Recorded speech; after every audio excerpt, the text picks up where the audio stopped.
देखो, जैसे कि बहुत ही सिंपल तरीके से जाना है, कोई हड़बड़ाना नहीं है। ठीक है। तो लिथोस्फीयर जब हम बोलते हैं, लिथोस्फीयर,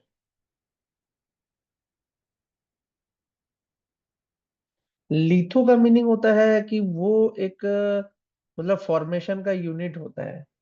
लिथो का अर्थ होता है वो एक फॉर्मेशन का यूनिट होता है, लिथोस्फीयर जो है। ठीक है। लिथोलॉजी का अर्थ है कि तुम अर्थ के इंटीरियर के बारे में पढ़ रहे हो। लिथो का अर्थ है कि तुम अर्थ के जो इंटीरियर रॉक के जो कॉलम्स हैं उनके बारे में तुम पढ़ने की कोशिश कर रहे हो। लिथोस्फीयर का यही अर्थ होता है। लिथो, लिथो का अर्थ ये होता है। अब लिथोस्फीयर की बात करते हैं तो लिथोस्फीयर मोस्टली तुम्हारा rocky outer shell of earth. ठीक है। अब इसमें तो दो कंपोनेंट है, एक तो क्रस्ट है और प्लस अपर मेंटल भी है। ठीक है, दो है, क्रस्ट प्लस अपर मेंटल। ये दोनों ही हमारे लिथोस्फीयर का पार्ट है। ठीक है। अब बात आता है कि जो लिथोस्फीयर है वो पूरा का पूरा तो तुम्हारा कंटिन्यूअस नहीं है ना। वो किसमें ब्रोकन है? टेक्टोनिक प्लेट्स में, है ना। टेक्टोनिक प्लेट्स में टूटा हुआ है। और ये टेक्टोनिक प्लेट्स क्या होते हैं? फ्लोट होते हैं। ठीक है। और फ्लोट होने के बाद क्या होता है? वो थोड़ा सॉफ्टर भी है, प्लस मोर डक्टाइल है नेचर में। ठीक है। और किसके ऊपर ये प्लेट्स फ्लोट कर रहे हैं? ये सारे के सारे ये फ्लोट कर रहे हैं एक और स्फीयर है जिसको हम बोलते हैं एस्थेनोस्फीयर। एस्थेनोस्फीयर।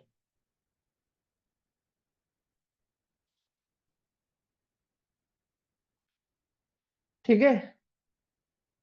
ये जो है एस्थेनोस्फीयर है। करेक्ट। अब आता है तुम्हारा स्ट्रक्चर एंड कंपोजिशन। ठीक है। अगर हम बात करें तुम्हारा स्ट्रक्चर एंड कंपोजिशन का, तो जो क्रस्ट है, क्रस्ट जो है वो कहाँ से कितना तक वैरी करता है वो जानने की जरूरत है। जो क्रस्ट होता है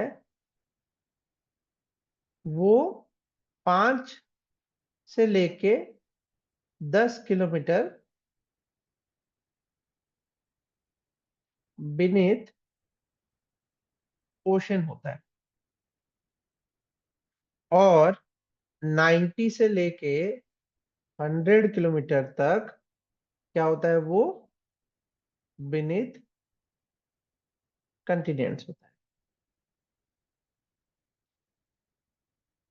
मतलब कंटिनेंटल लैंडमास के नीचे बहुत ज्यादा डिस्टेंस तक तुम्हारा क्या होता है? लैंडमास होता है। ऐसा नहीं है कि वहां पे पानी मिले। करेक्ट।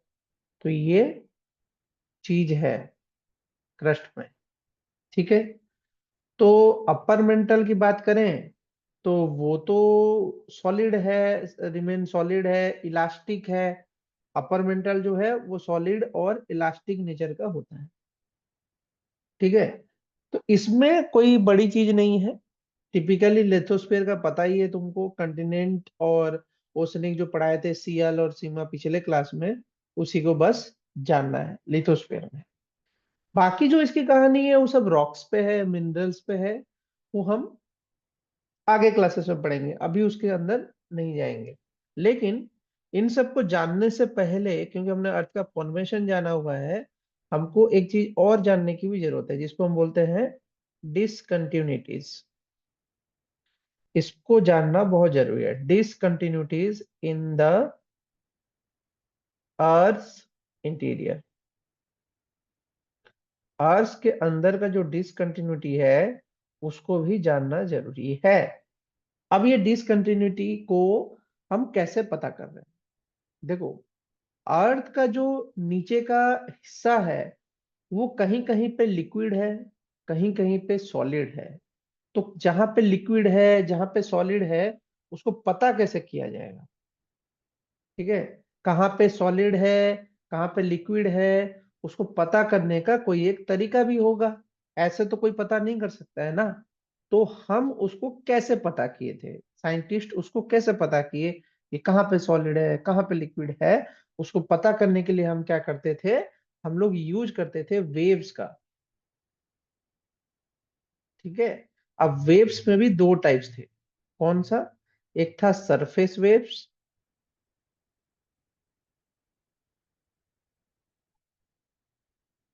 और एक था बॉडी वेव्स।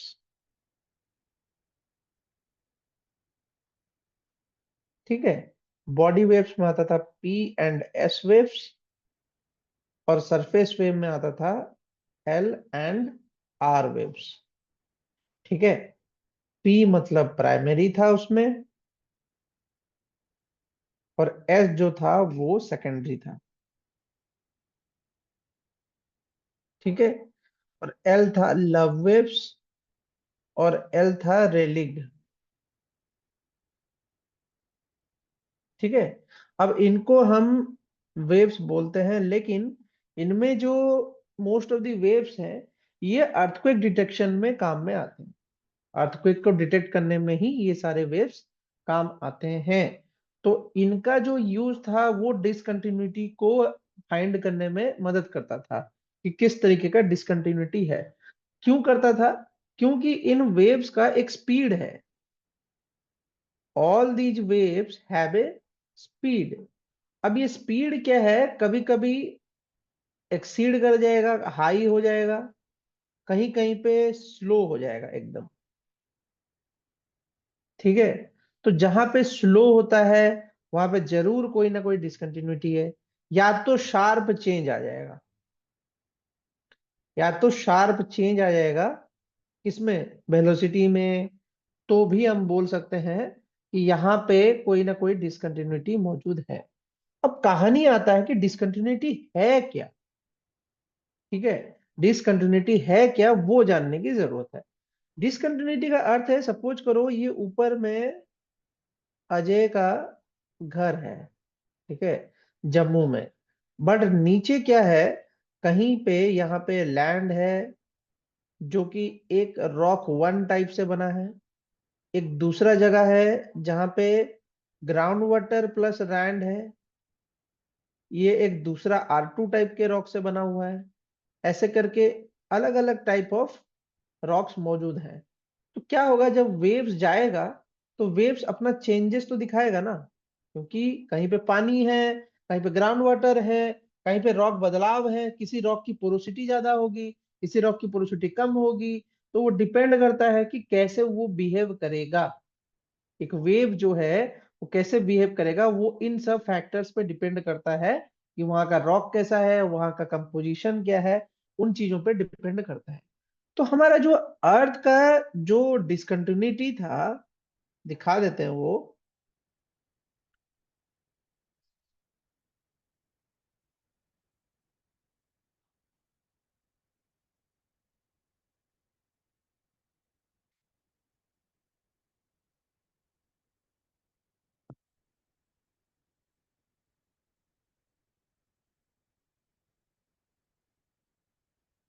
देखो,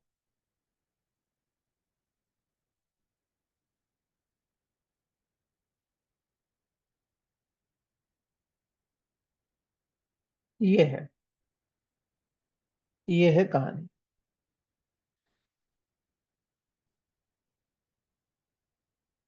फोटो ले सकते हो इसका। ये है कहानी। क्या हो रहा है कि कहीं पे सेस्मिक वेव की वेलोसिटी की मैंने जो बात की, तुम देखो, एस्थेनोस्फियर तक क्या हो रहा था कि उनकी जो वेलोसिटी थी वो काफी बढ़ रही थी। किसकी? दोनों पी और एस का जो वेव था, एस्थेनोस्फियर तक उनकी स्पीड बहुत अच्छी थी। ठीक है। लेकिन एस्थेनोस्फियर से जैसे ही थोड़ा आगे बढ़ रहा है, बहुत सडन चेंज आ रहा है, बहुत सडन चेंज आ रहा है, वेलोसिटी में बदलाव आ रहा है, बहुत तेजी से वो बढ़ जा रहा है। ठीक है। अब बात आता है कि देखो कहाँ तक जाता है वो क्रस्ट, कहाँ तक जाता है, मेंटल और कोर के बाउंड्री तक। कौन? एस वेव जो है मेंटल और कोर के बाउंड्री तक ही पहुंच पा रहा है, उसके आगे नहीं पहुंच पा रहा है। अब क्यों नहीं पहुंच पा रहा है? क्योंकि एस वेव का एक प्रॉपर्टी होता है कि वो लिक्विड मीडियम में ट्रैवल नहीं कर सकता है। ठीक है। अब वो क्यों नहीं कर सकता है, उसका भी कारण है कि क्यों नहीं कर सकता है। क्योंकि उनको हम बोलते हैं शेयर वेव्स। जो ये सेकेंडरी वेव्स हैं, इनका दूसरा नाम शेयर वेव्स भी है। अब ये शेयर वेव्स क्या होता है, इनको शेयर फोर्स की जरूरत है। Shear force.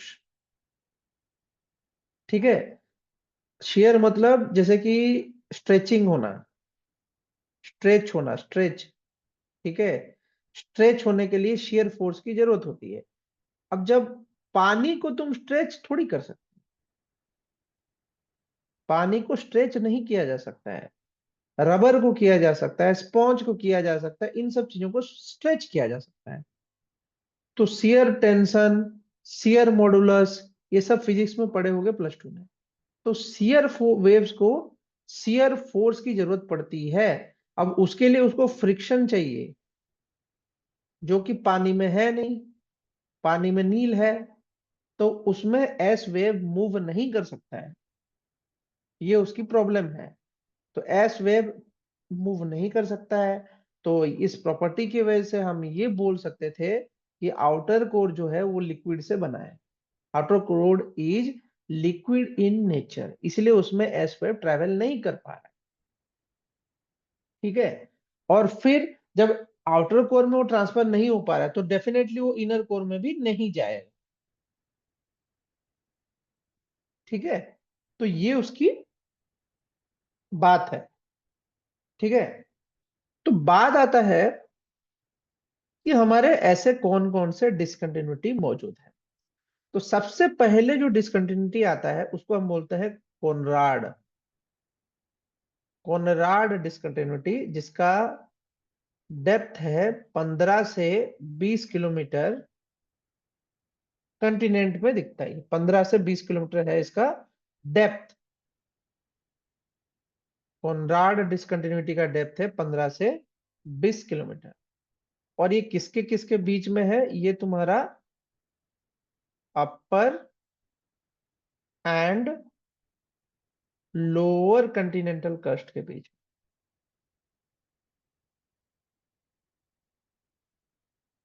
Lower Continental crust के बीच में लाया करता है। ठीक है।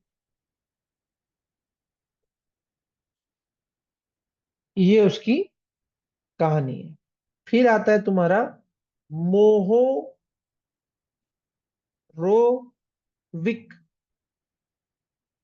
मोहोरोविक, जिसको हम बोलते हैं मोहो डिसकंटिन्यूटी शॉर्ट में। ये क्या होता है? 8 से 10 किलोमीटर के डेप्थ में है, ओशन में। ठीक है। और 35 से 90 किलोमीटर के डेप्थ में है कंटिनेंट पे। ठीक है। अब ये किसके किसके बीच का बाउंड्री है? ये टोटल क्रस्ट एंड मेंटल। ठीक है। अब इस जगह पे क्या होता है? सेस्मिक वेव्स, सेस्मिक वेव्स जो है वो सीधा 6 to 8 किलोमीटर पर सेकेंड का जंप दिखाता है इस डिसकंटिन्यूटी में। दोनों सेस्मिक वेव पी और एस जो है 6 से 8 किलोमीटर का जंप सीधा दिखाते हैं। ठीक है। इसके बाद आता है तुम्हारा रेपिटी।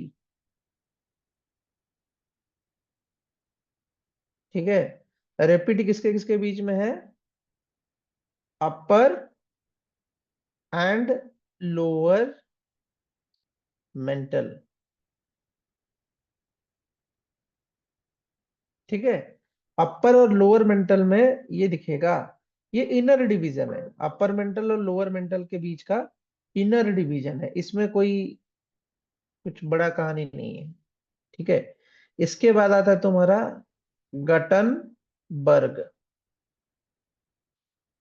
ठीक है, जो 2900 किलोमीटर नीचे है, डेप्थ अगेन। ठीक है, 2900 किलोमीटर के नीचे है तुम्हारा गटनबर्ग डिस्कंटिन्यूटी, जो कि तुम्हारा मेंटल एंड कोर के बिटवीन है। ठीक है, अब इसमें क्या होता है कि वेलोसिटी ड्रॉप और P waves S waves, velocity drop कर जाता है, स्टॉप। ओके, क्योंकि लिक्विड कोर है, वेलोसिटी ड्रॉप कर जाता है, एस तो स्टॉप ही हो जाता है, पी का वेलोसिटी ड्रॉप कर जाता है इस रीजन में। ठीक है, इसके बाद आता है तुम्हारा लेमन डिस्कंटिन्यूटी, जो 5100 किलोमीटर डेप्थ पे मौजूद है। ठीक है, अब इसमें ये किसके किसके बीच में है तुम्हारा, आउटर एंड इनर कोर, इनके बीच में है। अब इसमें क्या होता है कि इंक्रीज हो जाता है, क्योंकि सॉलिड है, increase in seismic wave velocity,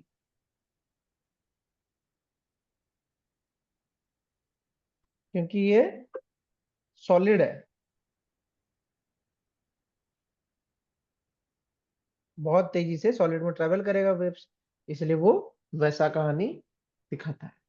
तो ये चीज का आइडिया तुमको होना चाहिए कि डिस्कंटिन्यूटी क्या करता है, क्या काम है उसका। ठीक है, और वो ऐसा क्यों है। करेक्ट, ये चीज पता होना चाहिए तुमको लिथोस्फेरिक प्लेट्स में।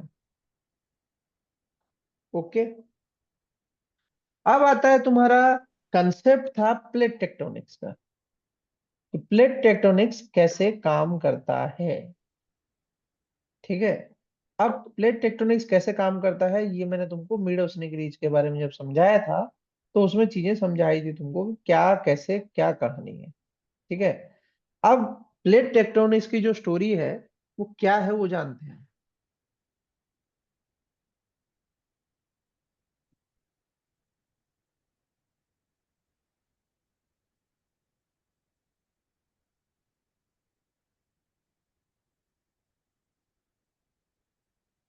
प्लेट टेक्टोनिक्स की स्टोरी हम अभी देखते हैं, उसमें क्या होता है। लेकिन प्लेट टेक्टोनिक्स होता क्यों है, चांद जी बताओ, प्लेट टेक्टोनिक्स क्यों होता है।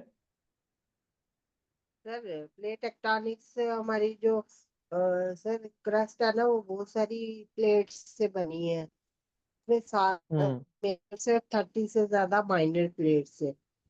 हम्म। तो ये प्लेट्स जो है ये क्या है फ्लोट कर रही है स्थिनोस्फेयर पे। अच्छा। स्थिनोस्फेयर जो है वो सेमी सेमी लिक्विड स्टेट में है। हम्म। स्थिनोस्फेयर जो है ना, तो हम्म। वो कभी ये प्लेटें कन्वर्ज करती हैं कभी डाइवर्ज करती हैं। तो जब कन्वर्ट हम्म। करती है तो वहां पे वो फोल्ड वगैरह पड़ जाते हैं जिसकी वजह से माउंटेन्स बनते हैं। तो हम्म। कुछ प्लेटें डाइवर्ट करती हैं। तो हम्म। ये है कंसेप्ट प्लेट टेक्टोनिक्स का। 7 मेजर ऐसा प्लेट क्यों है। है। नहीं, वो तो ठीक है, बट मैं ये हाँ, पूछ रहा हूँ कि ऐसा क्यों हो रहा है, क्या कारण है कि ये हो रहा है, ये बताइए, ऐसा क्यों हो रहा है। क्योंकि प्लेट ये जो सच फ्लोट कर रही है ना स्टीनोस्फेयर के ऊपर। क्यों कर रही तो है। कब क्योंकि ये प्लेट्स की शक्ल में है तो स्टीनोस्फेयर जो है वो सेमी लिक्विड की स्टेट में है तो वो फ्लोट करती है उसके ऊपर। नहीं, वो फ्लोट तो करती है, लेकिन ऐसा हो क्यों रहा है। वो तो सिंगल कंटिनेंट हो सकता था, वो सात सात कंटिनेंट बनाने का क्या मतलब है उसको। पहले तो सर एक ही था ना, पहले सारा हम्म। एक ही था तो तो फिर अचानक उसके ऐसे क्या बाद हुआ, अचानक ऐसे क्या हुआ कि वो सब टूट गए। हाँ वो टूट गए फिर सारे। क्यों ऊपर टूट गए? वाले पार्ट वो गोल्डन लैंड होते हैं थे पहले, दो पार्ट में डिवाइड हुआ था। और हम्म। नीचे वाले को मुझे अब पेंगिया मतलब जब वो पूरा था ना एक ही, तो उसको हम्म। पेंगिया बोलते थे। फिर हम्म। उसके बाद वो जब वो दो पार्ट्स में डिवाइड हुआ तो गोंदवाना लैंड और नीचे वाला पार्ट, उसका मुझे नाम नहीं याद रहा, वो दो लॉरेशिया। पार्ट्स बने। जी, लॉरेशिया। लॉरेशिया। लवरेशिया। हम्म। लोरेशिया बना था, ऊपर वाला गोंदवाना लैंड था। तो हम्म। फिर धीरे धीरे फिर से ये प्लेयर्स एक दूसरे के साथ दूसरे से दूर जाती गई, जिसकी वजह से कॉन्टिनेंट्स बन गए। हम्म, ये तो है। सर इतना ही अब मेरे को भी पता है और इतना ही मैंने भी पढ़ा है। ठीक ही पड़ा है, कोई दिक्कत नहीं है। जी। अब्राहम ओरिलेटस, ये जो थे, इन्होंने पहले बोला था कि कंटिनेंट जो है, कंटिनेंट्स आर मूविंग। कॉन्टिनेंट्स सबसे आर पहले मूविंग। इन्होंने इन्होंने बोला था कि कंटिनेंट जो है वो मूव करता है। ठीक है, इन्होंने आइडिया दिया। उसके बाद स्टोरी आया तुम्हारा एल्फ्रेड वैगनर का,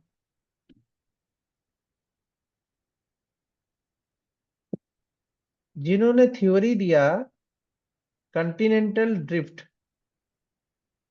Continental drift theory, Continental drift theory दिया। कब? 1912 में। ठीक है, जब इन्होंने कंटिनेंटल ड्रिफ्ट थ्योरी दिया, तो इन्होंने वहां पे ये चीज बोला कि जो पहले के कंटिनेंट्स थे, they were single supercontinent, single supercontinent से बने हैं। कंटिनेंट जो हैं एक सिंगल सुपर कंटिनेंट से बने हैं, जिनको हम बोलते थे पैंजिया। ठीक है, और उस समय जो ओथन ओशन था उसको हम बोलते थे पांथालासा। ठीक है। पंथालासा, हाँ जी सर, ये भी हाँ। मैंने भी पढ़ा है। हाँ, तो ये फिर टूटा, टूट के फिर फ्रैगमेंट्स में बना। फिर मैंने पूछा कि ये टूट क्यों रहा है? टूटने का कारण है तुम्हारा अर्थक्वेक्स। जब अर्थक्वेक होता है तो जमीन फटता है, ब्रेक होता है। ठीक है, तो टेक्टोनिक मूवमेंट तो होते रहेंगे क्योंकि वो एस्थेनोस्फीयर है। एस्थेनोस्फीयर में अगर अर्थक्वेक ट्रिगर होगा तो डेफिनेटली वो क्रस्टल जो ड्रिफ्टिंग है उसको बढ़ाएगा। ठीक है, तो वो चीज हुआ। अब इन्होंने कैसे पता किया कि ये जो कंटिनेंट्स थे ये अलग अलग थे, अलग अलग नहीं होके एक थे? ये कैसे उन्होंने बोला? कोई एविडेंस होगा, ऐसे ही तो नहीं बोला होगा। क्या हो सकता है चांद जी, एविडेंस क्या होगा?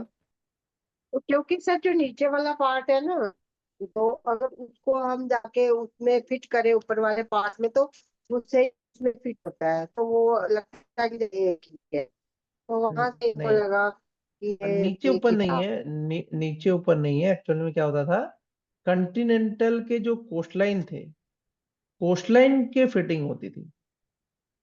कंटिनेंटल कोस्टलाइन फिटिंग में हाँ होता था। हाँ हाँ। मतलब साउथ अमेरिका और अफ्रीका को जोड़ो तो वो फिट हो जाएंगे। साउथ अमेरिका एंड अफ्रीका के फिटिंग हो जाते हैं अगर फिट करेंगे तो। हाँ सर।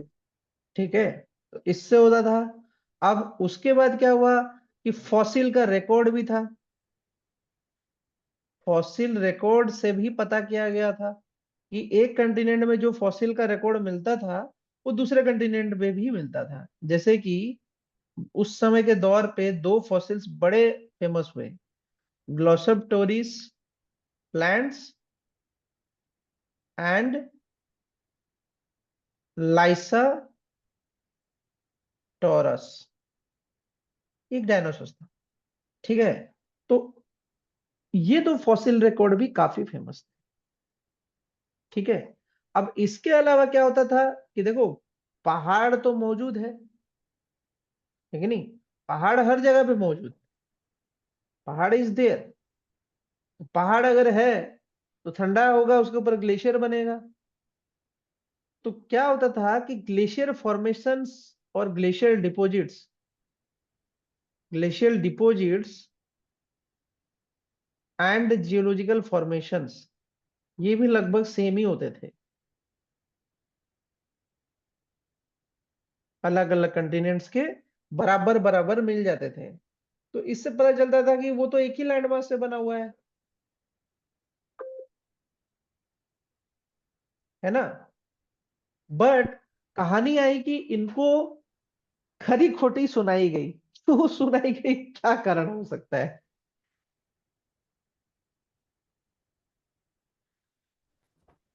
इनको बहुत बहुत वो मिला, रिलेक्टेंट मिला। अब क्यों हुआ होगा उसका भी कारण है। भाई इतना ज्यादा फोर्स कहाँ से आ जाएगा कि लैंड को इतना भास्ट ओशन में तोड़ के उसको अलग अलग कर दिया जाए। ठीक है। फिर वो उस समय पे जब वो चीज बोला गया, तो उन्होंने बोला कि नहीं नहीं, अर्थ का सेंट्रीफ्यूगल फोर्स है और टाइडल इफेक्ट की वजह से वो टूट के बन रहा है। लेकिन लोगों ने फिर बोला कि यार अर्थ का सेंट्रीफ्यूगल फोर्स तो हम लोग को फेस नहीं होता है, ना टाइडल इफेक्ट दिखता है ढंग से, आप कैसे बोल सकते हो कि ये जो है ये उसके वजह से हो रहा है? तो इस तरह की खरी खोटी उनको सुननी पड़ी, बेकार बेकार। ठीक है, जबकि उस बोला तो सही ही था, बट उसके पास कोई एविडेंसेस ढंग के थे नहीं। इन एविडेंसेस को कैंसिल करते हुए लोगों ने उसको सुना दिया। ठीक है। तो फिर आया तुम्हारा एडवांस जो इंस्ट्रूमेंट है से उसको चेकिंग किया गया, और उसके बाद एडवांस कहानी की जरूरत पड़ी। ठीक है। अब वो तो एविडेंसेस दिखा नहीं पाए थे, तो एविडेंसेस दिखाने के लिए बाद में आ गया तुम्हारा मिड 1960s में। जब मिड 1960s की बारी आ गई, तो एक और साइंटिस्ट टपक गए, जिनका नाम था हैरी हेनरी हेस। इन्होंने एक और कहानी जोड़ दिया। किस चीज पे? सी फ्लोर स्प्रेडिंग पे। इन्होंने इस कहानी को जोड़ दिया प्लेट टेक्टोनिक्स के साथ। ठीक है। अब ये क्या बोलने लगे कि भाई जो प्लेट्स हैं वो तीन टाइप्स के होते हैं: कन्वर्जेंस, डाइवर्जेंस और ट्रांसफॉर्म बाउंड्रीज। डाइवर्जेंट। ठीक है। कन्वर्जेंट बाउंड्री, डाइवर्जेंट बाउंड्री और ट्रांसफॉर्म बाउंड्री। इन्होंने बोला कि नहीं देखो, ऐसे ही बाउंड्री होता है और ऐसे ऐसे ये टूटता है। ये नहीं कि मतलब कंटिनेंट ड्रिफ्ट करा बस वही है बाउंड्री, और कोई बाउंड्री नहीं है। इन्होंने सीधा सीधा ये चीज बोला। ठीक है। तो इनके कहानी में ये जो बाउंड्री आ गए, अभी जो ये बाउंड्री का कॉन्सेप्ट आ गया, यहां से कहानी शुरू हो जाता है एक अलग लेवल पे। ठीक है। यहां से वो बोलने लगते हैं कि जो अर्थ का लिथोस्फीयर है उसमें क्या होता है कि स्लैब पूलिंग होता है, रीज का पुशिंग होता है, मिड ओशनिक रीजेस बनते हैं, जो पिछले क्लासेस में दिखाया था। यहाँ है जो मटेरियल तुम लोगों को शायद मैडम देंगे, उसमें है, पूछना पड़ेगा तुम्हें या जो मैंने दिखाया था उस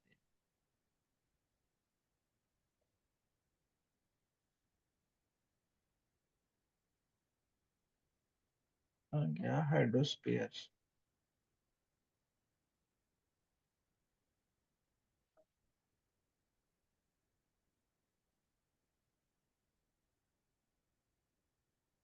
मिड ओशनिक रीज का जो कंसेप्ट बताया था उस,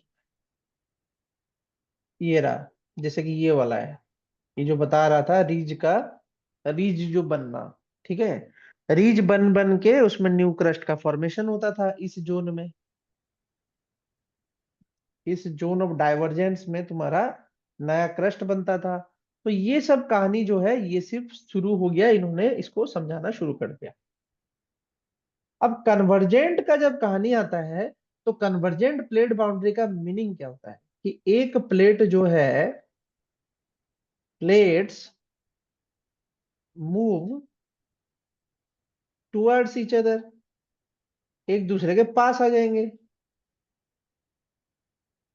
ठीक है। अब अगर एक दूसरे के पास आएंगे तो डेफिनेटली उनमें टकराव होगा। तो अगर टकराव होगा तो जो डेंस वाला होगा, जो डेंस वाला बाउंड्री होगा, वो नॉन डेंस वाले में या लो डेंस वाले में, हाई डेंस और लो डेंस बाउंड्री, दो बाउंड्री है। तो हाई डेंस वाला लो डेंस के अंदर या लो डेंस के नीचे दस जाएगा, सबडक्ट हो जाएगा, दस सबडक्ट हो जाएगा। जाएगा, धस धस जाएगा, जिसको हम बोलते थे सबडक्शन।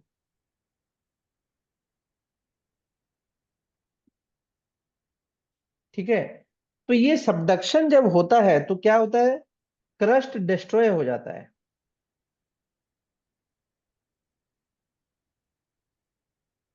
ठीक है। अगर कहीं पे क्रस्ट डिस्ट्रॉय हो जाएगा तो उसके नीचे का जो जमीन है वो फिर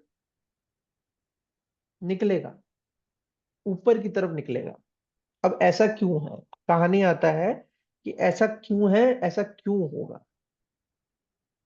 अब देखो, सपोज करो कि ये कंटिनेंट है, जिसको मैंने बोला था वो सियाल है। ठीक है। अब सियाल का जो डेंसिटी होता है वो 2.7 ग्राम पर क्यूबिक सेंटीमीटर क्यूब होता है।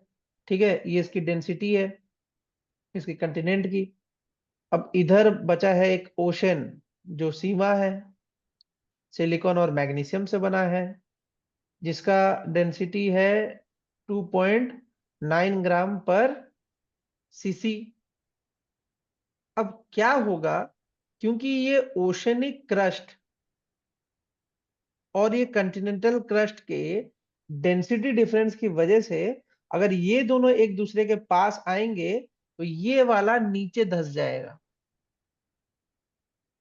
और ये वाला ऊपर चढ़ जाएगा। ठीक है।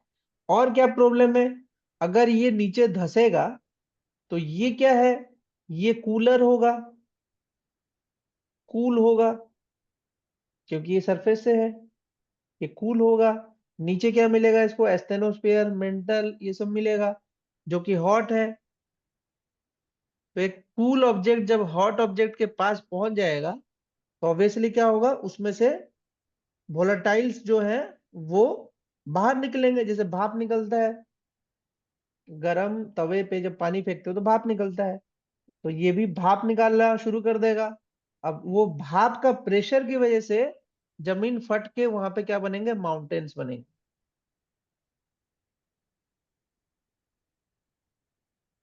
जिसको हम आइलैंड आर्क भी बोलते हैं, जिनको हम आइलैंड आर्क भी बोलते हैं।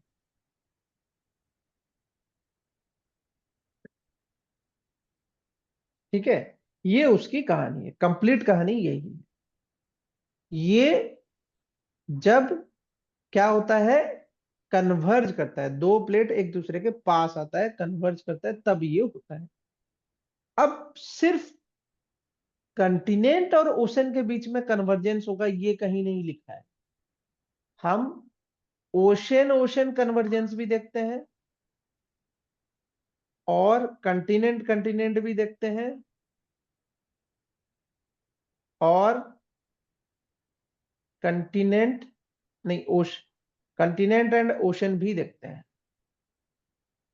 ये तीन टाइम के कन्वर्जेंस हो सकते हैं, कहीं पे नहीं लिखा है कि सिर्फ ओशन कंटिनेंट वाला कन्वर्जेंस होगा। वो तो डिपेंड करता है कि डेंसिटी कैसा है, कौन किसके नीचे धंसेगा, इस पे तो कुछ कहानी ही नहीं है। ठीक है। तो ये उसकी पूरी कहानी है। ठीक है। अब इनको एक और नाम से भी पुकारा जाता है, क्या, डिस्ट्रक्टिव प्लेट बाउंड्रीज। क्योंकि यहां पे मेन प्रोसेस क्या हो रहा है, क्रस्ट का जो हो रहा है डिस्ट्रक्शन। डिस्ट्रक्शन हो रहा है, इसलिए डिस्ट्रक्टिव प्लेट बाउंड्रीज भी इसको बोला जाता है। ठीक है, कंपैरेटिवली तुम्हारा इसका रिवर्स क्या हो रहा है, यहाँ पे तुम्हारा क्या हो रहा है, रीच बन रहा है और नया मटेरियल ऐड हो रहा है, वोल्केनो से मटेरियल नया नया ऐड हो रहा है। तो उस केस में क्या होगा, ये बनेगा डाइवर्जेंट प्लेट बाउंड्री, और इसमें क्या होगा, ऐड होगा तुम्हारा नया मटेरियल, तो ये क्या हो जाएगा, कंस्ट्रक्टिव प्लेट बाउंड्री, क्योंकि इसमें मटेरियल ऐड हो रहा है। ठीक है, तो ये है difference. Correct, this is the difference between constructive and destructive plate boundary. अब इसके बाद आता है एक फॉल्ट क्रिएट होता है, फॉल्ट। ठीक है, फॉल्ट क्या है, एक टूटा हुआ जमीन, फटा हुआ जमीन, दैट इज फॉल्ट। ठीक है, अब वो क्यों होता है, उसका क्या कारण है? जब एक प्लेट या तो उसके दूसरे पार्टनर वाले प्लेट से ऊपर चला जाए या तो नीचे आ जाए, ठीक है, या तो क्या हो कि साइडवेज ऐसे मूवमेंट हो, मतलब अपने पोजीशन से ऊपर नीचे हो जाए, या तो साइडवेज में हिल जाए, तो उस केस में क्या होगा, तुम्हारा ट्रांसफॉर्म बाउंड्री बोलेंगे। तो इसमें क्या होता है, स्लाइड पास्ट होता है, स्लाइड पास्ट। प्लेट्स जो हैं एक दूसरे के स्लाइड होके खिसक जाते हैं, स्लाइड मतलब घिसड़ना। ठीक है, जैसे कि तुम, वो क्या बोलते हैं उसको, जो बच्चे जो फिसलते हैं ना, फिसल पट्टी, है कि नहीं चांद जी? हाँ हाँ हाँ हाँ। फिसल पट्टी से फिसल जाते हैं ना, वैसे ही हाँ प्लेट जी। फिसल जा रहा है, फिसल जा रहा है, ऊपर फिसल जा रहा है, नीचे फिसल जा रहा है, ये चीज चल रहा है। ठीक है, तो इन्होंने जो कंसेप्ट दिया वो एक्चुअली में हो रहा था, और लोगों ने उस चीज को एक्सप्लोर किया तो उनको पता चला कि हाँ यही चीज हो रहा है, तो इनके थ्योरी को ज्यादा एक्सेप्टेंस मिल गया कि ये सब कारणों से तुम्हारा प्लेट बाउंड्री जो है ऊपर नीचे होता रहता है। ठीक है, अब इन सब से एक जुड़ा है वर्ड, जिसको हम बोलते हैं आइसोस्टैसी। ये एक वर्ड भी है जो इन लोगों से जुड़ा हुआ है। अब ये आइसोस्टैसी क्या है, ये चीज समझो। मैंने बोला कि क्रस्ट कहीं पे डिस्ट्रॉय हो रहा है, तो क्या हो रहा है, कहीं पे अगर क्रस्ट डिस्ट्रॉय हो रहा होगा तो अर्थ चाहेगा कि उसके अंदर का जो मटेरियल है वो बराबर रहे।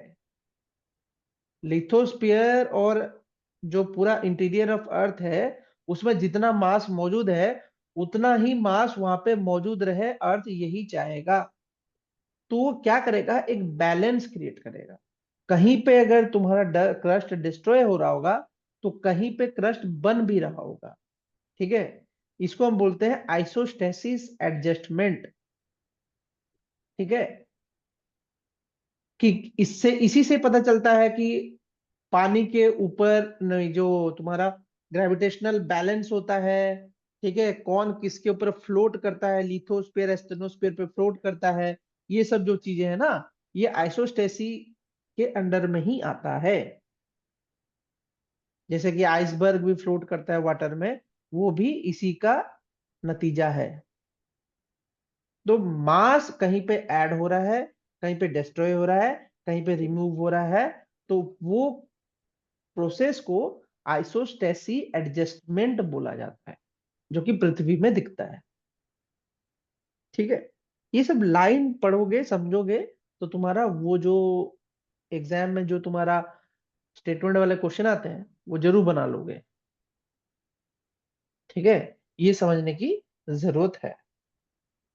ये लिथोस्फीयर में अभी इतना ही कहानी है।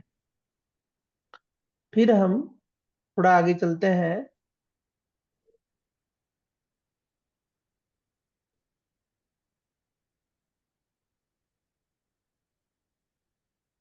ये जो है प्लास्टिक होता है एस्थेनोस्फीयर, पता होना चाहिए ये चीज। ये तो याद कर लेना, ऑक्सीजन, सिलिकॉन, एल्युमिनियम, इसका ये तीनों तो नहीं पूछेगा क्योंकि ये तीनों पूरी दुनिया को पता है, जग जाहिर है। ये पूछ देगा कि आयरन के बाद क्या आता है, आयरन के बाद कैल्शियम, फिर सोडियम, फिर पोटेशियम, फिर मैग्नीशियम।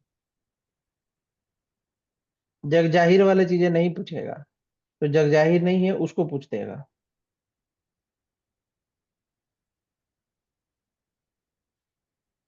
डेंसिटी तो इंक्रीज करता है, वो तो समझ में आता ही है, ये तो पढ़ा दिए हैं, अभी इसमें नहीं जाएंगे। गोल्डस्मिथ क्लासिफिकेशन बाद में, स्केल्स ऑफ मेट्रोलॉजी हो गया था, साइक्लोन वाइक्लोन ये सब उसमें पढ़ेंगे बाद में, मॉनसून के बाद। अभी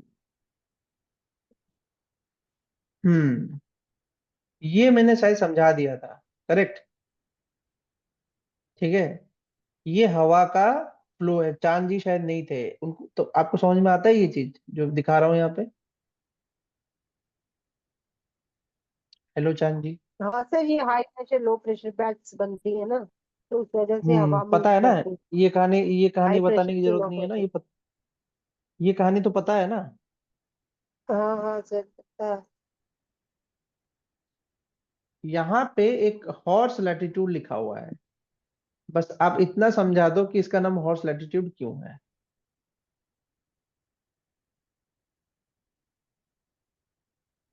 क्योंकि सर ये हवा की डायरेक्शन ऐसे होती है ना, उसकी वजह तो से। घोड़ा वाला लैटिट्यूड क्यों बोला जा रहा है ये बताओ। घोड़ा वाला लैटिट्यूड क्यों बोला जा रहा है इसे,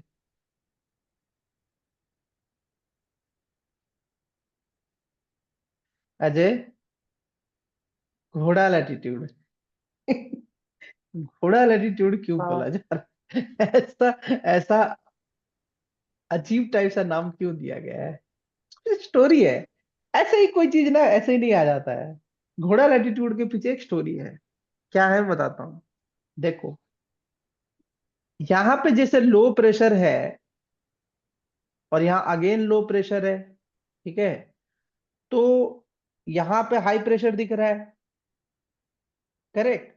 अब एक चीज बताओ कि पुराने जमाने में जो शिप होते थे, जैक स्पैरो वाले, देखा है कि नहीं सुदेशना? मैंने नहीं जैक देखी है, स्पैरो पर ये वाले वाली शिप, जैक मूवी नहीं स्पैरो वाले देखी है शिप सर। जो होती थी, पर्दे पर्दे पर्दे वाले शिप होते थे, पर्दे वाले।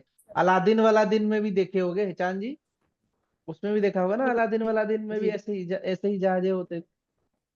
तो जो पर्दे वाले शिप होते थे, उसमें करना क्या होता था, उनमें एक वो होता था, कौन, शिपमैन होता था, उसके पास एक ऐसा घुमाने वाला स्टीयरिंग होता था, वो पर्दों को इधर से उधर रोटेट करता था हवा के दिशा के अनुसार, है कि नहीं? स्टीयरिंग व्हील थी ना सर। हाँ, तो घुमाता था, वो घुमाता था, तभी तुम्हारा बोट और शिप जो है वो मूव करता था हवा के डायरेक्शन की वजह से।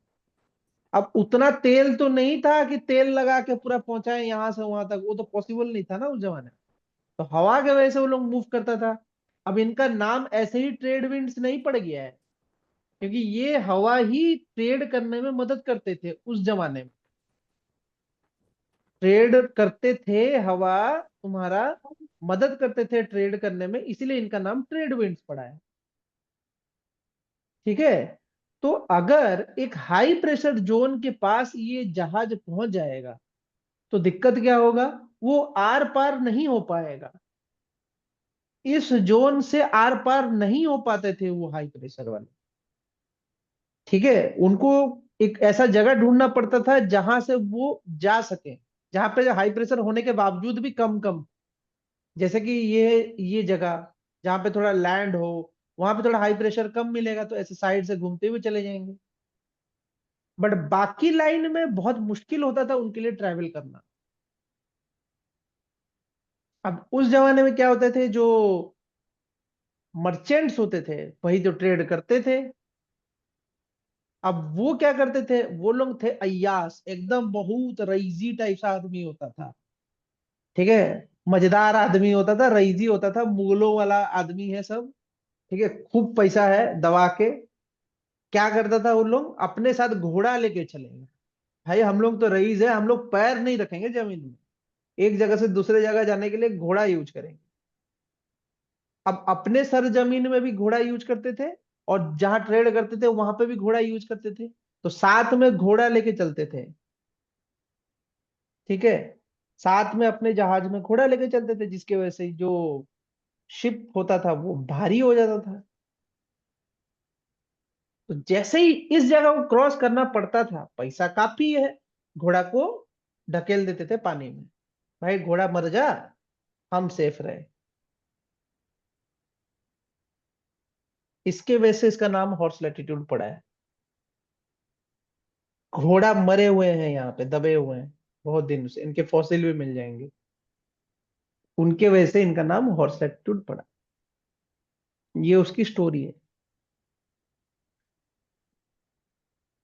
फिर नया जमीन पे पहुंच के फिर घोड़ा खरीद लेते थे। घोड़े की कमी नहीं थी, उस जमाने में सस्ता भी होता था घोड़ा।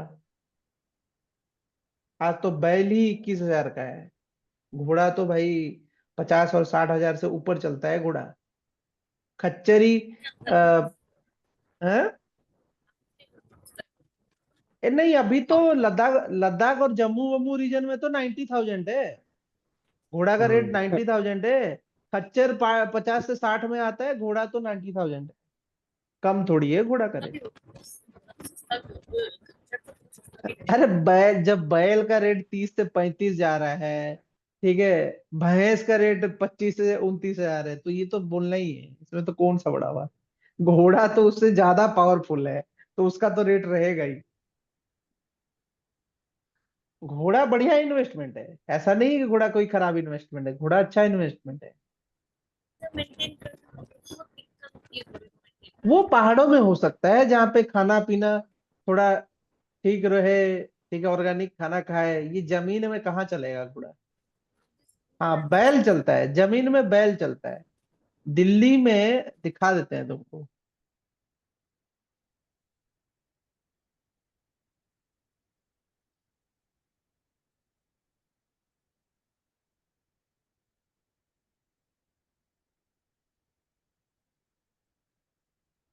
ये देखो, ये दिल्ली का सब्जी मंडी है, पिक्चर ही है ये।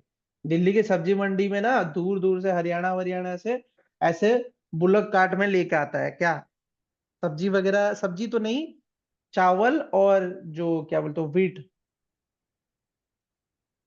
तो ये एक ट्रिप में इन लोग ले रहा है खाली आने का 3,000, जाने का 3,000, ट्रांसपोर्ट का अलग से। ठीक है, और इसको खूब खिलाता है और लेके इसको घुमाता है। ठीक है, तो दिल्ली में बैलगाड़ी से ही ट्रांसपोर्ट होता है तुम्हारा मोस्ट ऑफ द जो अनाज है ना, वो बैलगाड़ी से करते हैं। ठीक है, नॉर्मल गाड़ी से नहीं करते, क्योंकि पेट्रोल का खर्चा है ना, पेट्रोल का खर्चा, पेट्रोल तो भूसा से तो महंगा ही है पेट्रोल, तो तभी इसको यूज किया जाता है। दिस इज हैपनिंग, ऐसा कुछ नहीं है। ठीक है, अच्छा इन्वेस्टमेंट है, ऐसा नहीं है। करोगे तो अच्छा होगा, पाल पाओगे तो और भी बढ़िया है। ठीक है, ये उसकी कहानी है। ये तो प्रेशर ग्रेडियंट ये सब बता दी।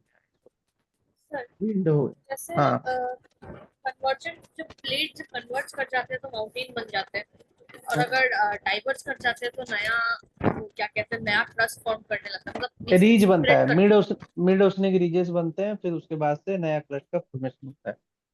तो सर ट्रांसफॉर्म में भी ऐसा कुछ बनता है क्या, जब नहीं, ट्रांसफॉर्म करते हैं एक दूसरे। ट्रांसफॉर्म में कुछ नहीं बनेगा, ट्रांसफॉर्म में बस स्लाइड पास्ट होगा, ऊपर नीचे होगा, कुछ बनेगा नहीं। तो ना ट्रांसफॉर्म कोई, समझते कैसे हैं कि ट्रांसफॉर्म हो गया, मतलब वो तो प्राइस अगर। वो तो जमीन पे दिखेगा, वो जमीन पे दिखेगा, रुक जाओ दिखा।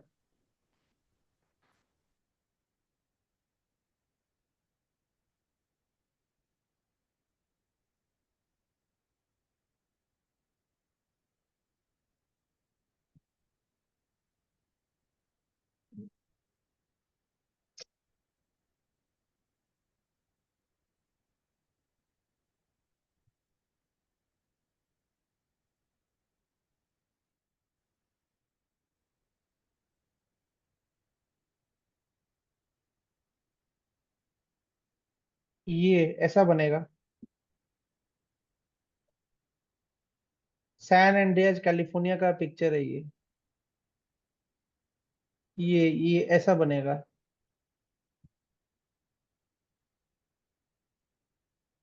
क्रैक आ जाएगा, बीच में क्रैक आ जाएगा, तो उसको हम बोलते हैं फॉल्ट का फॉर्मेशन। क्रैक आएगा तो वो फॉल्ट बनेगा। ये है उसकी कहानी। ठीक है। तो इसके वजह से तुम यहाँ देख सकते हो एक प्लेट बना हुआ है। ये है, ये सारे के सारे ट्रांसफॉर्म फॉल्ट है। North American plate, Juan de Fuca plate, Pacific plate, Caribbean plate, Cocos plate, ये सब ट्रांसफॉर्म फॉल्ट है।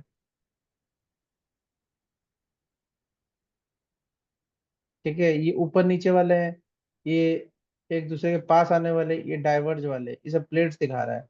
बट ये वाला जो है ये तुम्हारा ट्रांसफॉर्म है। तो ये ऐसे होता है।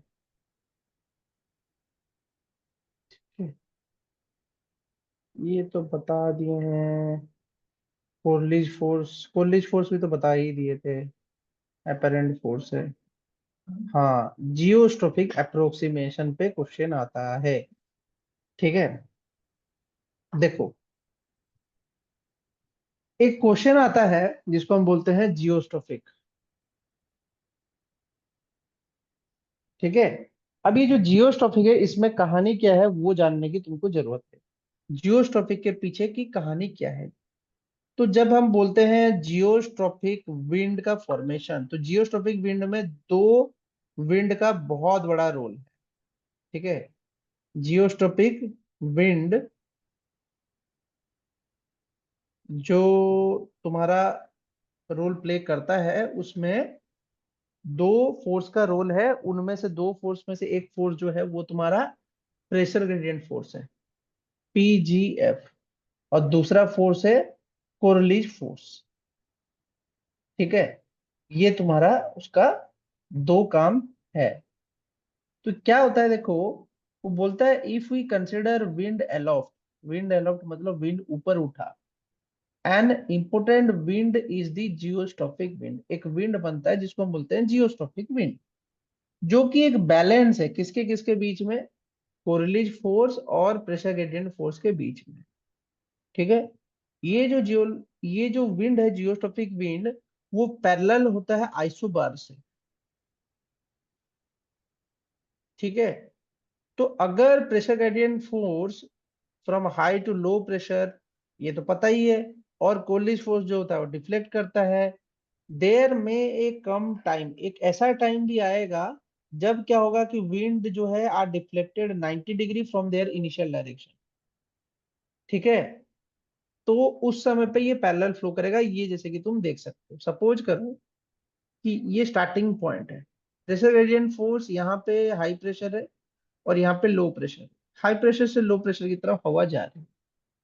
बट जैसे जैसे लैटिट्यूड में ऊपर जाते रहते हो, आगे की ओर जाते रहते हो, क्या होता है कि कोलिज फोर्स का जो टर्निंग पावर है वो बढ़ जाता है। क्योंकि कोलिज फोर्स का टर्निंग पावर बढ़ रहा है, तो हवा तो इधर जाने की कोशिश करेगा, लेकिन कोलिज फोर्स उसको इस डायरेक्शन में मूव कराने की कोशिश करेगा। तो एक रिजल्टेंट फोर्स क्रिएट होता है, वो इस डायरेक्शन में क्रिएट होता है। इसी तरीके से ऐसे ऐसे क्रिएट होते होते एक समय आता है जहां पे क्या होता है, विंड जो होता है वो पैरेलल हो जाता है तुम्हारा ये प्रेशर लाइन से। ठीक है। उस कंडीशन में क्या हो रहा है, तुम्हारा टोटल का टोटल प्रेशर ग्रेडियंट फोर्स जो है वो बैलेंस हो जा रहा है कोलिज फोर्स। जिस समय पे विंड जो है वो फ्लैट हो जा रहा है पैरेलल तुम्हारा आइसोबार से। ठीक है। उस कंडीशन में तुम्हारा कोलिज फोर्स जनरेट नहीं, जियोस्ट्रोफिक विंड जो होता है वो जनरेट हो जाता है। ठीक है। ये उसकी कहानी है, किसकी, तुम्हारा जियोस्ट्रोफिक विंड का। ठीक है।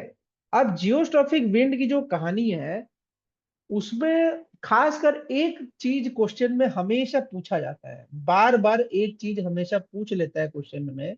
अब उसको तुमको याद करने की जरूरत है, क्या है वो, वेलोसिटी ऑफ जियोस्ट्रोफिक विंड। इस पे क्वेश्चन भर भर के आ रहा है। बहुत टाइम से आ रहा है, ठीक है। अब वेलोसिटी ऑफ जियोस्टोपिक विंड कैसे निकालोगे? हमने पढ़ा है जो कोलिज फोर्स होता है उसका फॉर्मूला होता है 2 × कोलिज पैरामीटर, ठीक है, इंटू साइन, नहीं collision parameter into v, v मान के चलो, ठीक है, ये है। और कहीं कहीं पे डेंसिटी यूज होता है तो डेंसिटी भी डाल सकते, ये है करेक्ट, ये चीज पता है हमें। अब अगर हम उसको बैलेंस कर दे प्रेशर ग्रेडियंट से, प्रेशर ग्रेडियंट का अर्थ क्या होगा? देखो, प्रेशर ग्रेडियंट का सिंपल सा अर्थ है कि change in pressure upon change in distance या हाइट ले लो, जो भी ले लो, इसी को हम प्रेशर ग्रेडियंट बोलते हैं। ग्रेडियंट का अर्थ होता है कि डिस्टेंस के साथ किसी चीज का चेंज, ठीक है। प्रेशर ग्रेडियंट, तो प्रेशर ग्रेडियंट को बैलेंस कर दो इससे, तो तुम्हारा क्या बन के आ जाएगा? जो हम ढूंढ रहे हैं वो बन के आएगा, इसका जियोस्टोपिक विंड का फॉर्मूला बन के आएगा, ठीक है। तो g delta z upon f delta x, ऐसा बन के आएगा तुम्हारा फॉर्मूला, ठीक है। अब जिसमें तुम्हारा एफ जो है वो कोलिज पैरामीटर है। अब कोलिज पैरामीटर का क्या फॉर्मूला था? 2 ओमेगा साइन फाइ, इसमें ये फाइ क्या था? लैटिट्यूड था। ये पूरा फॉर्मूला में डालोगे तो ये तुम्हारा कहानी बन के आएगा, ठीक है। अब इसमें जो जी है ये 9.8 है, वही एक्सेलरेशन ड्यू टू ग्रेविटी। ये फॉर्मूला तुम यूज कर सकते हो तुम्हारे जियोस्टोपिक अप्रोक्सीमेशन में, लेकिन यूजीसी नेट में कुछ अलग आता है,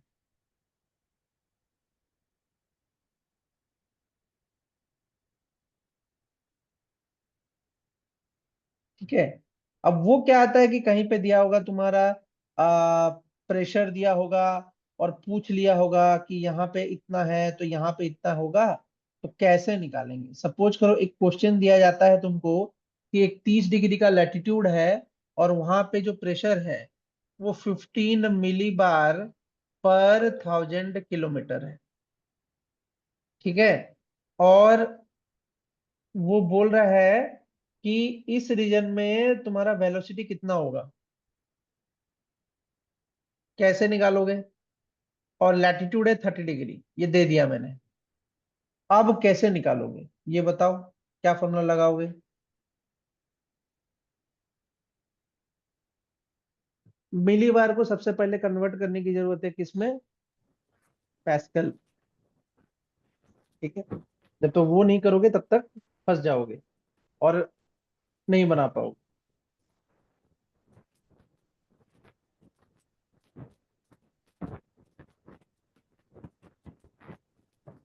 तो कितना होगा?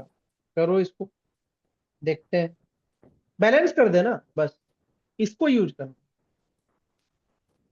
इसको यूज करना, इसको मत करो, इसको यूज करो।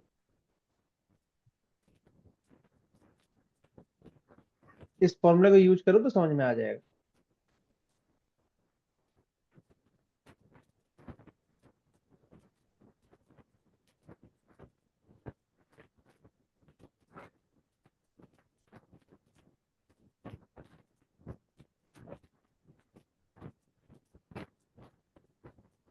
डेल्टा पी और डेल्टा एच 15 मिलीमीटर बता किलोमीटर।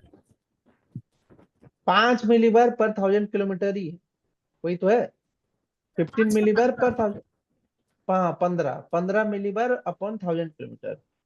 तो उसको कन्वर्ट करो, मीटर पर सेकंड में निकालना है तो किलोमीटर को कन्वर्ट कर दो मीटर में, और उधर मिलीबार को कन्वर्ट कर दो तुम्हारा असल पैस्कल में, ठीक है। वो तो कन्वर्जन पहले भी बताया है, 1 मिलीबार 100 पास्कल होता है।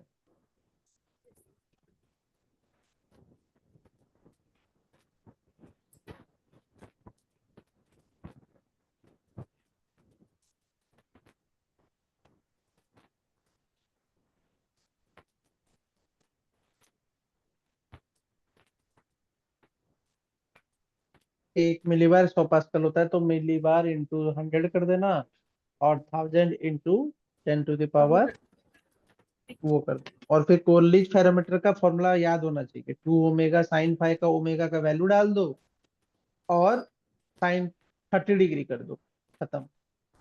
जो वैल्यू आएगा वो तुम्हारा वीजी होगा। यही पूछता है क्वेश्चन में।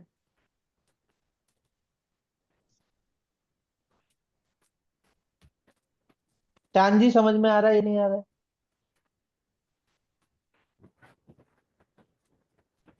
हेलो चांद जी। हेलो, आवाज नहीं आ रही है, आवाज कट रही है। मैं कहा भी आपको पागल में आपकी आवाज बिल्कुल समझ में ही नहीं आ रहा है। आप टेक्स्ट कर दो, मैं टेक्स्ट पढ़ लूंगा।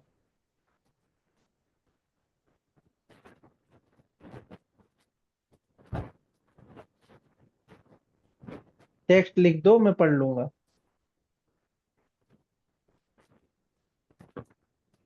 अजय कहाँ चले गए, अजय?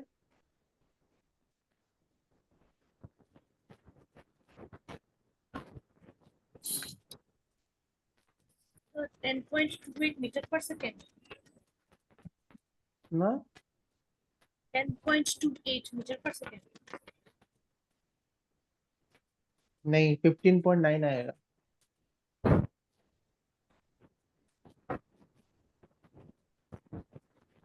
मिलिटरी, मिलिटरी नहीं, मिली बार है वो, मिलिटरी नहीं है, मिली बार है। बार होता है प्रेशर का यूनिट, मिलिटरी नहीं। मिलिटरी नहीं है, मिलिटरी बोल रहे हैं आप। ठीक है, एक मिली बार जो होता है वो 100 पैस्कल के बराबर होता है, ये बताया ना मैंने। हाँ हाँ हाँ। और ओमेगा का वैल्यू कितना होता है सुदेशना? बताओ, सुनाई नहीं दे रहा आवाज। 7.292 into the power minus 5 rad per second. 10 to the power -5। 7.292 into 10 to the power minus 5 rad. हाँ बस, ये टू, टू की जगह 3 ले लो, इसको 7.29 नहीं लेके 3 ले लो।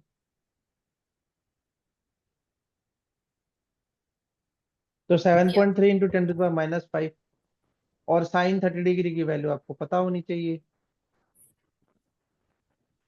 Sir, फिर भी टेन निकल, मैंने टेन निकल रहा है।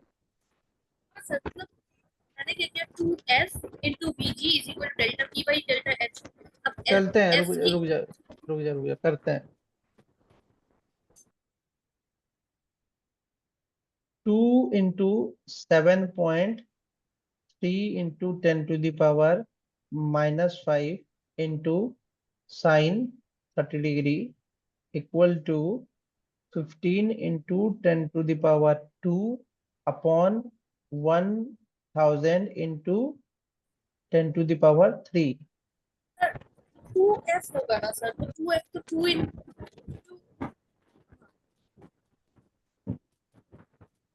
क्या होगा?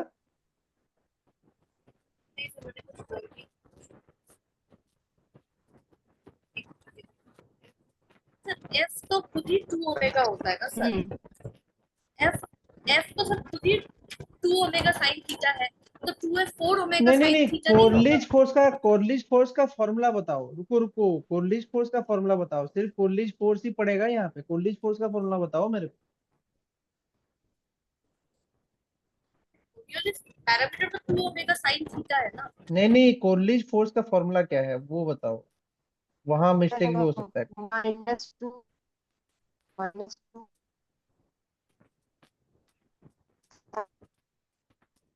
Coriolis force -2m into brackets में ओमेगा into v, मतलब angular velocity to velocity vector.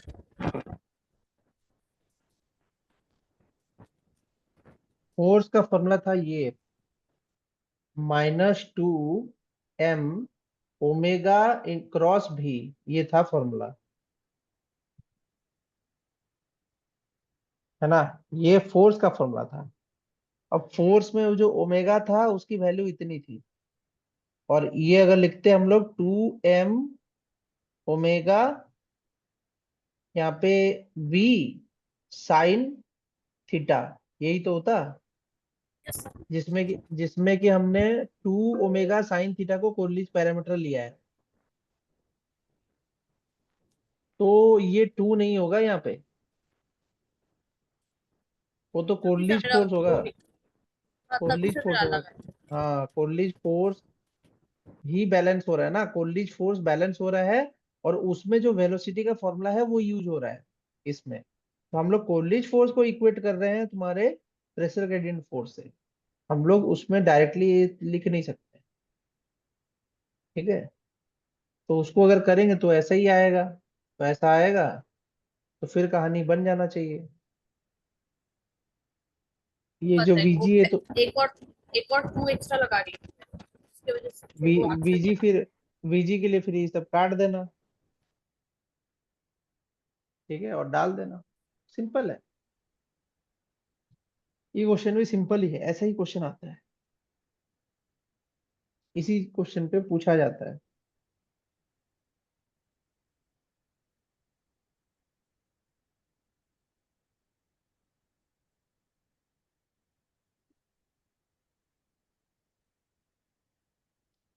फिर कहीं कहीं पे क्वेश्चन कभी कभी घुमा के भी पूछता है कि सुपर जियोस्ट्रोपिक एंड सब जियोस्ट्रोपिक। सुपर जियोस्ट्रोपिक और सब जियोस्ट्रोपिक का मीनिंग है कि वहां उस कंडीशन में क्या होगा कि सुपर जियोस्ट्रोपिक में विंड वेलोसिटी काफी तेज हो जाएगा कंपैरेटिवली जियोस्ट्रोपिक से, और सब जियोस्ट्रोपिक में क्या होगा, जितना जियोस्ट्रोपिक विंड का स्पीड होता है उससे थोड़ा कम हो जाएगा।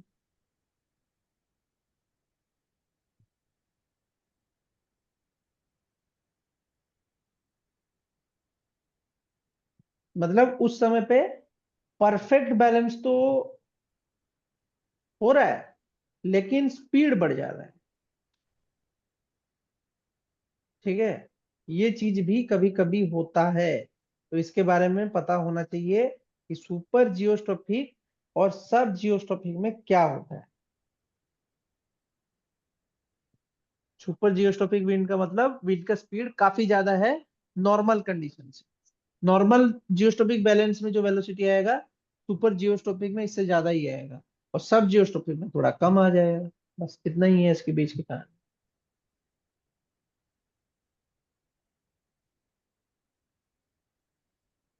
बाकी तो ये तो समझते ही हो, ये सब तो बताने की जरूरत नहीं। हाँ, रियल टाइम में तुमको चीजें कैसे देखनी है, तुम रियल टाइम में भी चीजें देख सकते हो, एक वेबसाइट है वहां जाके तुम देख सकते हो इसको। उसको मैं भी यूज करता हूँ वेदर फोरकास्टिंग में, बहुत ही बेहतरीन वेबसाइट है, इसका फोरकास्टिंग बहुत अच्छा होता है, बारिश होगा नहीं होगा सब पता चल जाएगा। जैसे कि यहाँ पे तुम सेटेलाइट व्यू देख सकते हो, और रेन होगा या थंडरस्टॉर्म होगा नहीं होगा सब पता चल जाएगा तुम्हारे ऊपर में। जैसे कि मैं लिखता हूँ अरुणाचल प्रदेश, अरुणाचल प्रदेश, देखो यहाँ का दिखाएगा, सब दिखाता है, और परफेक्ट है, ये कहीं गलत नहीं दिखाएगा, आज बारिश हो रहा है या कल बारिश हो रहा है सब समझ में आ जाएगा, आवरली दिया है, होगा ही होगा, कहीं ना कहीं होगा ही होगा, और ये पूरा परफेक्ट है। जैसे आज थर्सडे 7 तारीख है, कल का प्रिडिक्शन कर सकते हो, कल बारिश है लेकिन 2 PM में बारिश नहीं होगा, बाकी टाइम में बारिश है। ये बहुत अच्छा प्रिडिक्शन देता है ये वेबसाइट जो है। अब इसमें तुम एक चीज नोटिस कर सकते हो, देखो विंड दिया है, विंड का पैटर्न दिया है, देखो मीटर पर सेकंड में कन्वर्ट किया, देखो मीटर पर सेकंड में आ गया विंड। ठीक है, वार्निंग है heavy to very heavy rainfall, ये भी प्रिडिक्शन करके बता रहा है वो। मीटोग्राम्स भी देख सकते हो इसमें, रेन, स्नो, क्लाउड, कैसा कवर है ये भी दिखता है। वेव्स एंड टाइड, विंड का पैटर्न दिखाता हूँ, विंड का पैटर्न भी दिखाएगा, देखो कैसा कैसा है, विंड का डायरेक्शन कैसा कैसा है वो भी दिखाएगा। इसका स्टेशन भी दिखाएगा, कहाँ पे इसका स्टेशन मौजूद है और किस साइड पे लिया है वो भी दिखाएगा। ठीक है, तो ये सब तुम देख सकते हो इस वेबसाइट में, ये बहुत अच्छा वेबसाइट है। ठीक है, और प्रेशर भी दिखाएगा कि तुम्हारे ऊपर कितना प्रेशर है अभी, एटमॉस्फेरिक प्रेशर किस हाइट पे हेक्टा पास्कल पे ये मेजर कर रहा है, सब दिखाएगा। windy.com है, अच्छा .com है। 1 आवर का फोरकास्ट दिखाएगा, जब तुम वो कर लोगे, इसका सब्सक्रिप्शन ले लोगे, 1 आवर का बेहतरीन फोरकास्ट दिखा के तुमको भेजेगा। ठीक है, ये होता है इसका। तो ये अच्छा वेबसाइट है तुम्हारा वेदर प्रिडिक्शन के लिए। ठीक है, अब हीट मैप भी दिखाएगा, देखो हीट मैप भी है यहाँ पे, हीट मैप भी दिखाता है, सब कुछ दिखाता है। ठीक है, तो ये सब जानना जरूरी है मीटोलॉजी अगर पढ़ रहे हो तो। ठीक है, तो ये उसकी कहानी है। ऐसे तुम ऑब्जर्व कर सकते हो, प्रेशर वेशर सब बना सकते हो, सब ड्रॉ कर सकते हो, कोई दिक्कत नहीं। ठीक है, अब प्रिसिपिटेशन का टाइप्स तो तुमको पता ही है, ड्रिजल है, हेल है, आइस पेलेट्स है, स्नो है, स्लीट है, स्नो ग्रेन्स है, डायमंड डस्ट है। इन पे ज्यादा क्वेश्चन नहीं आता है। ठीक है, बस इसको समझने की जरूरत होती है कि कौन सा चीज किस समय कैसे पैदा होगा, और ये सब तुम जानते भी हो। हेलस्टोन कब होता है, ट्रिजल हल्की बारिश कब होती है, आइस पेलेट्स मतलब भी समझ रहे हो, स्नो भी समझ रहे हो। बस ये स्लीट जो है ये सॉलिड प्रिसिपिटेशन है ड्यूरिंग विंटर वेदर। ठीक है, ये चीज याद रखना है।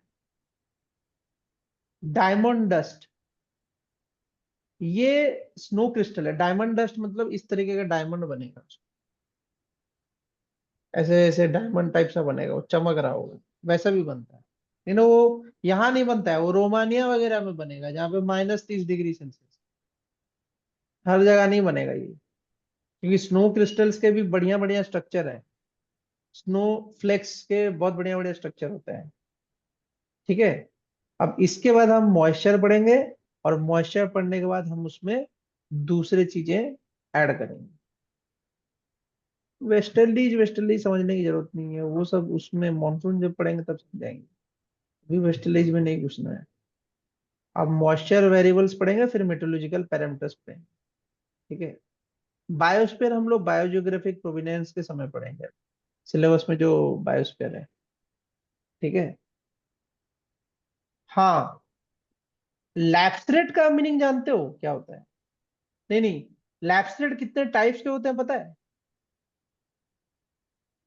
diabetic lapse rate, environmental lapse rate, Adiabatic lapse rate, adiabatic, lapse rate,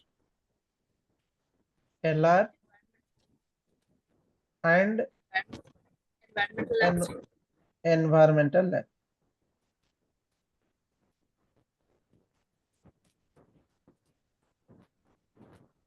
कब एक अनस्टेबल कंडीशन स्टेबल कंडीशन होगा इसके बेसिस में बता पाओगे? ये topics नहीं आता है समझ। चांद जी, समझ में आता है या नहीं आता है? चैट पे लिख दो अगर आवाज नहीं आ रही। हाँ, आवाज क्लियर नहीं है, चैट पे लिख दो। आपको समझ में आता है या नहीं आता ये चीज?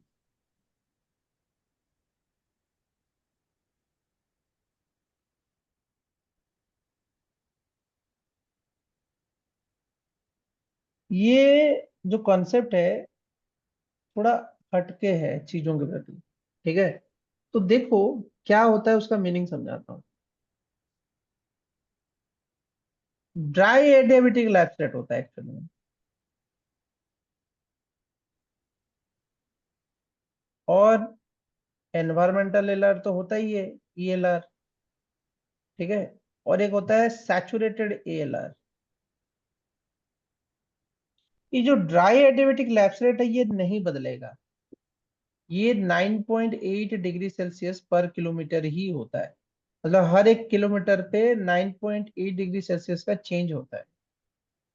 ईएलआर जो है ये शिफ्ट होता रहता है। क्यों शिफ्ट होता है? क्योंकि हर जगह का जो एटमॉस्फेयर है, कहीं पे वाटर वेपर कंटेंट ज्यादा है, कहीं पे कम है। शिफ्टिंग के वजह से ये बदलता रहता है। एसएलआर भी लगभग सेम ही होता है, 5.5 डिग्री सेल्सियस पर। ठीक है, तो इसी के बेसिस पे हमारा जो स्टोरी है वो बनेगा। लेकिन उसको आज नहीं पढ़ाएंगे, उसको अगली क्लास में पढ़ाएंगे, ताकि तुम लोग अभी हड़बड़ा के उसको, बड़ा कंसेप्ट है वो तो उसमें टाइम लगेगा, तो उसको भी हड़बड़ा के नहीं पढ़ना है, उसको अगले क्लास में थोड़ा पढ़ाएंगे। ठीक है, सैटरडे क्लास नहीं होगा। ठीक है, कल क्लास होगा, बस सैटरडे क्लास नहीं होगा। ठीक है, तो हम इसको थोड़ा हड़बड़ा के अभी नहीं पढ़ाएंगे, क्योंकि इस पे थोड़ा कहानी है, स्टोरी है, और समझने में टाइम लगेगा इसको। डीएलआर एएलआर कल इसको पढ़ाते हुए हम लोग बाकी मेट्रोलॉजिकल पैरामीटर्स के बारे में पढ़ेंगे कल। ह्यूमिडिटी, डीएलआर एएलआर ये सब पढ़ेंगे, तो हमारे जो ऊपर के जो पोर्शन है वो खत्म हो जाएंगे। कल थर्मोडाइनेमिक्स थर्मोडाइनमिक्स भी खत्म कर देंगे। थर्मोडाइनमिक्स मेट्रोलॉजिकल पैरामीटर्स पूरा खत्म कर देंगे। कल पूरा पहला यूनिट का आधा से ज्यादा पोर्शन खत्म। उसके बाद बचेगा तुम्हारा रिमोट सेंसिंग, उसको पूरा एक स्ट्रेच में खींच के रिमोट सेंसिंग। उसके बाद बायोजियोग्राफिक प्रोवेनियंस बायोस्फीयर खत्म करके इस यूनिट से स्किप आउट करेंगे। फिर फोर्थ यूनिट का घुसेंगे, मिनरल्स, रॉक्स। ठीक है, उन सब चीजों पे घुस के उसको खत्म करेंगे। उसका जो एटमॉस्फेरिक पार्ट है, मॉनसून, एनसो, ये सब खत्म, उसको खत्म करेंगे। वहां पे खत्म करने के बाद we will come back to your environmental chemistry. उसको खत्म करके फिर हम बायोस्फीयर में जंप करेंगे। ठीक है, ये सब खत्म होने के बाद कंसेप्चुअल चीजें, will jump to environmental pollution, जहाँ पे पॉल्यूशन, उसके बेसिक्स, उसके इंस्ट्रूमेंटेशन, कैसे वो उसको सॉर्ट आउट करेंगे, उसको खत्म करना है। वो सब खत्म होने के बाद लॉज, लॉज नहीं, उसके बाद स्टैट्स पढ़ना जरूरी है। लॉज बाद में, पहले स्टैट्स पढ़ेंगे कि स्टैट्स क्यों लगता है इन्वायरमेंटल डाटा सेट्स में, how they should be used stats. ठीक है, उसको पढ़ेंगे, उसके बाद लॉज में जाएंगे। लॉज पढ़ के उसके बाद जो तुम्हारा करंट इन्वायरमेंटल इश्यूज है वो सब खत्म करेंगे। ठीक है, अंत में एनर्जी एंड उसके फॉर्मूला और सॉलिड वेस्ट करेंगे। सारा यूनिट्स खत्म, ऐसे पढ़ेंगे। आवाज नहीं आ रही है? सर अरोवा ये सब भी पढ़ेंगे स्टैट्स में? हाँ हाँ, सब सब, वो तो जरूरी है, बिना एनोवा के कैसे खाएंगे। एक्सेल में भी सिखाऊंगा, वेट करना। ऐसा नहीं है कि सिर्फ इसी में सही में पढ़ाऊंगा, नहीं आता। दोनों में सिखाऊं, टेंशन मत। बहुत अच्छे से आता है मेरे को वो stats। अरे हम लोग पीएचडी कर चुके हैं ना, डाटा एनालिसिस तो आता ही होगा। चांद जी ने भी कर रखा होगा, तो उनको भी पता होगा। टी टेस्ट वगैरह किए हैं चांद जी अपने उसमें, थीसिस वगैरह में? हाँ हाँ, ये हाँ, तो बस ये टेस्ट था। लगाए होंगे, टेस्ट लगाए होंगे तो पक्का हाँ पता होगा उन्हें। हाँ, हाइपोथेसिस लगाया टेस्टिंग क्या था। होता है, हाइपोथेसिस टेस्टिंग हम्म, क्या होता है, पी वैल्यू क्या होता है, टी टेस्ट में कैसे लगता है। और एयर पोल्यूशन पे किया है तो 100% किया होगा इस चीज को। ठीक है, तो उसको देखेंगे।